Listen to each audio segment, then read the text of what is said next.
Good morning, students. In lesson number 2, Mechanical Properties of Fluids, today we will study topic shape of liquid drop on surface, solid surface.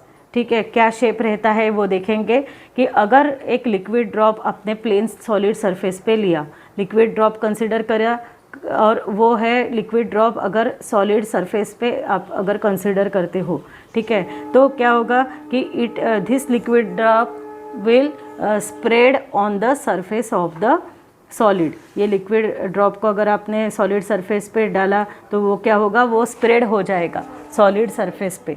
ठीक है, तो क्या होगा, solid surface पे spread होने के बाद में क्यों ऐसा होता है, क्योंकि there is a surface tension, उसके ऊपर कुछ सरफेस टेंशन रहेगा। तो सरफेस टेंशन कैसा रहेगा वो आगे देखेंगे। अब सरफेस कौन से कांटेक्ट में रहते हैं वो देखो, ये है लिक्विड, ऊपर का लिक्विड, ये है सॉलिड। तो this is a liquid and ये जो है कांटेक्ट, ये कौन सा है, लिक्विड एंड सॉलिड का कांटेक्ट है। ठीक है, ये जो कांटेक्ट है सॉलिड और एयर का कांटेक्ट है, ये जो है सॉलिड और एयर का कांटेक्ट है। ये जो कांटेक्ट है ये है लिक्विड एंड एयर का कांटेक्ट है। ठीक है, तो ऐसे ही हमको डिफाइन करना है कि सरफेस टेंशन 3 सरफेस पे रहता है। पहला है लिक्विड एंड एयर, लिक्विड और एयर, दूसरा है सॉलिड एंड एयर, तीसरा है लिक्विड एंड सॉलिड। ठीक है, तो यहाँ पे टेंशन लेते हैं। अब पहले कंसिडर करेंगे पहला tension liquid and solid surface. तो लिक्विड, ये लिक्विड है, ये सॉलिड सरफेस है, तो इसका टेंशन सपोज ये है, ये टेंशन रहेगा T1। अब दूसरा फोर्स कंसिडर करते हैं, force due to the surface tension at the air and solid. Air and solid, तो एयर यहाँ पे एयर है और ये सॉलिड है, तो ये सॉलिड और एयर का यानी ये आएगा टेंशन T2। और third surface force due to the surface tension consider करते हैं एयर एंड लिक्विड, ये एयर एंड लिक्विड है, तो ये है T3। ठीक है, तो ऐसे ये कंसिडर करना है। ये T1, T2, T3 समझ में आया होगा। T1 is the force due to the surface. अब ये लिक्विड ड्रॉप है और सॉलिड सरफेस है, तो T1 क्या है, it is the force due to the surface tension at liquid and solid interface. T2 क्या है, it is the force due to the surface tension for air, यहाँ पे एयर है ना, एयर, और ये है सॉलिड का। और T3 क्या है, ये लिक्विड और एयर का है interface, force due to the liquid and air interface. तो यहाँ से आपको लिक्विड ड्रॉप का शेप कैसा है सॉलिड सरफेस पे ये निकालना है, तो इसलिए ये सब है, यानी अपनी ये डायग्राम बन गई है। तो this T3 can be resolve into 2 component. पहला कंपोनेंट है, ये रिजॉल्व करेंगे इसको T3 साइन थीटा, ये आपके डायग्राम बुक में दिया नहीं है, डायरेक्टली आंसर निकाला है तो हम निकालेंगे। और दूसरा कंपोनेंट है T3 साइन थीटा। ठीक है, T3 कॉस थीटा, और उल्टा किया, ये यहाँ पे T3 कॉस थीटा चाहिए था, T3 कॉस थीटा और T3 साइन थीटा में ये दोनों मर्ज हो गए। तो यहाँ पे मैं सेकंड इसमें ये निकालती हूँ, यहाँ पे आपको डायग्राम दिखाई दे रही है, तो ये डायग्राम मैं फिर से यहाँ पे बनाती हूँ और वो डिराइव करेंगे इक्वेशन। तो ये ऐसा है, दिस इज़ ये सॉलिड सरफेस है आपका, ये लिक्विड मॉलिक्यूल है, तो यहाँ पे लिक्विड मॉलिक्यूल है आपका। तो ये जो फोर्स है ये है T3, फिर से उसको निकालती हूँ, ये है T2, ये है T1, और it can be resolve into 2 component. पहला कंपोनेंट है, ये है T3 साइन थीटा, T3 को रिजॉल्व करना है, और ये है T3 cos theta.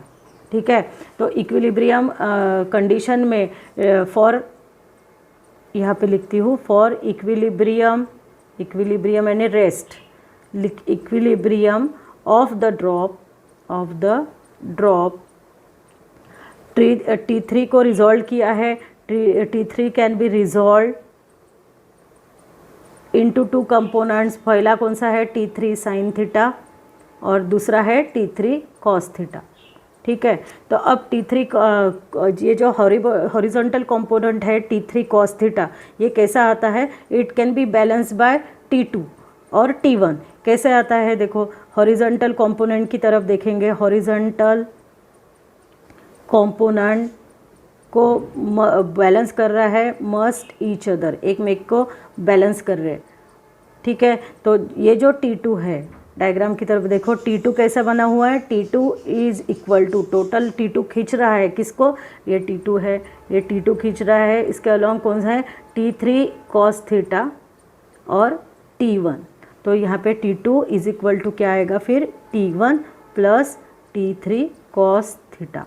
So cos theta की वैल्यू क्या आएगी, cos theta is equal to T2 minus T1 upon T3। ये आ गई आपकी cos थीटा की वैल्यू, ठीक है। यही अपना एक्सप्रेशन चालू हो गया है यहाँ पे। तो यहाँ पे अब ये इक्वेशन से आपको दो कंडीशंस मिलती है, there are 2 cases for this. तो यहाँ पे लिखती हूँ मैं, यही अपनी नोट से मेरे साथ ही लिखो आप, from this equation we get 2 cases, 4 cases मिलेंगे, 4 केसेस लेंगे। कौन से 4 केसेस है, 4 केसेस, तो देखेंगे वो 4 केसेस कौन से हैं। तो फर्स्ट केस, अब अगर T2 जो है if it is greater than T1 है, इफ़ फर्स्ट केस में T2 is greater than T1, अपना इक्वेशन क्या था, इक्वेशन था आपका T2 इज़ इक्वल टू, या cos थीटा का इक्वेशन भी लिखती हूँ यहाँ पे साइड में, ये यहाँ पे लिख के रखती हूँ, cos थीटा का इक्वेशन मिला था आपको, cos theta is equal to T2 minus T1 upon T3, ये इक्वेशन मिला था। और T2 का इक्वेशन मिला है T2 is equal to T1 plus T3 cos theta, ये इक्वेशन मिला है, थोड़ा सा लेंदी जा रहा है। T2 is greater than T1 अगर आप करते हो, ये T2 is greater than T1 अगर है तो क्या मिलता है आपको, एंड ये जो T1 minus T2 is less than T3 अगर ऐसा है, T1 ये जो T1 minus T2 it is less than T3 अगर ये कंसिडर करते हैं, तो ये जो cos थीटा है, देखो T2 is greater than T1 है, तो cos थीटा के तरफ देखो आप, तो ये cos थीटा कैसा बन जाएगा, it is positive. cos theta की वैल्यू क्या मिलेगी आपको, cos थीटा इज़ पॉजिटिव, ठीक है। और एंगल ऑफ कांटेक्ट कैसा मिलेगा, theta is equal to cos theta अगर पॉजिटिव है तो एंगल ऑफ कांटेक्ट कैसा मिलेगा, एक्यूट मिलेगा, ठीक है। तो ये समझ में आया ये डायग्राम में से कि अगर T2 ग्रेटर है तो cos थीटा पे वैल्यू जो है cos theta T2 minus T1, अगर T2 ग्रेटर है, ग्रेटर से छोटा माइनस किया तो जो वैल्यू मिलेगी वो पॉजिटिव मिलेगी, और थीटा जो है वो क्या आएगा, एक्यूट आएगा। अब अगर ये सेकंड केस देखते हैं कि अब if T2 is less than T1 अगर मिलता है तो and therefore T1 minus T2 is less than T3 अगर है, तो cos, अब T2 छोटा है T1 से, तो cos थीटा आपको कैसा मिलता है, इट इज़ निगेटिव, निगेटिव, और जो थीटा है इट इज़ क्या मिलता है, ऑब्ट्यूस मिलता है, ठीक है। थीटा क्या मिलेगा आपको, ऑब्ट्यूस मिलेगा, ठीक है। तो यही डायग्राम ये यहाँ पे मैंने ड्रॉ करके दिया है, तो यहाँ पे आपको दिखाई दे रहा है साइड में कि यही डायग्राम है कि यहाँ पे जो थीटा है वो आपको कैसा मिल रहा है, ऑब्ट्यूस मिल रहा है, ठीक है। अब थर्ड कंडीशन में अगर T2 माइनस T1 ये it is equal to T3 मिल रहा है, T2 माइनस T1 की वैल्यू अगर T3 है तो cos थीटा क्या बन जाएगा आपका, क्या, ये देखो यहाँ पे cos theta is equal to 1 and theta ये जो है it is nearly equal to cos theta 1 कब रहेगा, theta is nearly equal to 0 degree, ठीक है। ये थर्ड केस समझ में आई। अब फोर्थ केस में क्या होगा, इफ़ T2 माइनस T1 अगर it is greater than T3 है तो, और T2 is greater than T1 plus T3 ऐसा भी पकड़ो, तो cos थीटा की वैल्यू क्या आएगी, देखो डाल के देखो ये इसमें cos थीटा के इक्वेशन में कि T2 minus T1 is greater than T3 है, तो cos थीटा की जो वैल्यू है ये cos theta it is greater than 1 रहेगा, तो ये cos थीटा 1 के ऊपर रहता ही नहीं है, तो विच इज़ इम्पॉसिबल रहेगा, ठीक है।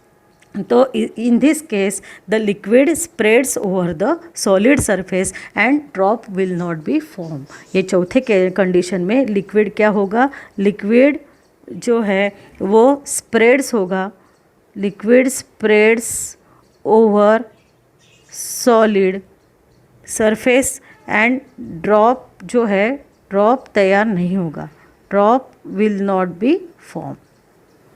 समझ में आया फिर कैसा कैसा करना है? तो ये केसेस आप याद रखिएगा, इसका भी स्क्रीनशॉट ले लो, आप आपके हैंडराइटिंग में इसको उतारो। ये हमने डायरेक्टली मैंने आपको ये सॉल्व करके दिया है, तो आप इसका भी स्क्रीनशॉट ले लो, ठीक है। तो अब नेक्स्ट टॉपिक देखना है factors affecting angle of contact. Angle of contact किसके ऊपर डिपेंड है?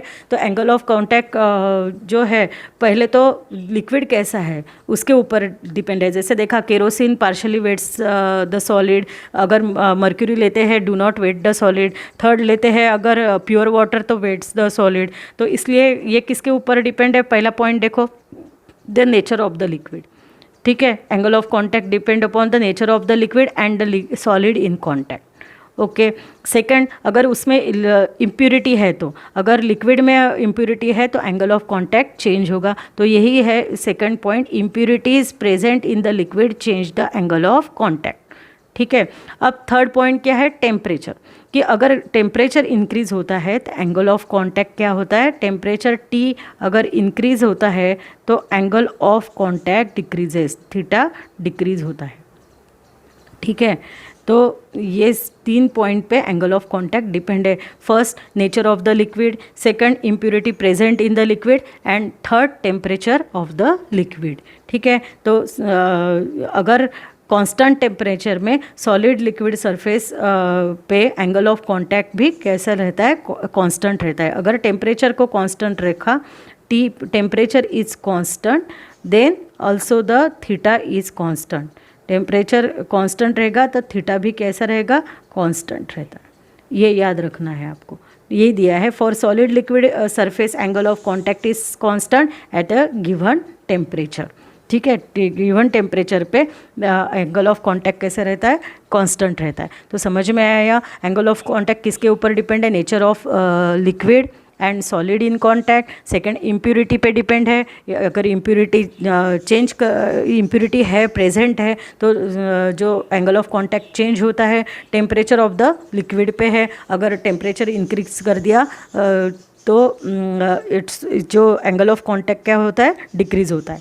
तो दिस इज़ द पूरा topic of angle of contact. यहाँ पे अपना एंगल ऑफ कांटेक्ट का टॉपिक एंड होता है। अगले नेक्स्ट लेक्चर में हम आगे के टॉपिक देखने वाले हैं, वो भी बहुत इम्पोर्टेंट टॉपिक्स है। तो यहाँ तक आज एंगल ऑफ कांटेक्ट का थोड़ा सा लेंदी और थोड़ा सा आपको डिफ़िकल्ट लगा होगा। आप इसको रीड करो, इसको राइट करो, आपको बहुत इजी जाएगा। थोड़ा सा फास्ट भी हो गया है बीच में, तो आप जो मैंने डेरिवेशन राइट करके दिया था वो आप आपके हैंड राइटिंग में राइट करो।